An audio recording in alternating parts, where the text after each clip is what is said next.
திருக்குறள் குறள் 474. அமைந்தாங்கு ஒழுகான் அளவறியான் தன்னை வியந்தான் விரைந்து கெடும்.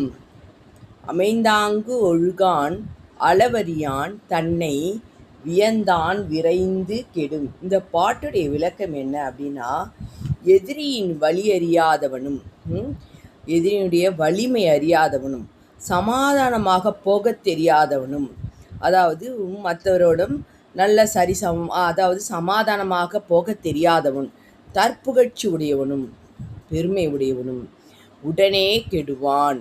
எதிரியின் வழி அறியாதவனும் சமாதானமாக போகத் தெரியாதவனும் தற்புகழ்ச்சி உடையவனும் உடனே கெடுவான். அமைந்தாங்கொழுகான் அளவறியான் தன்னை வியந்தான் விரைந்து கெடும்.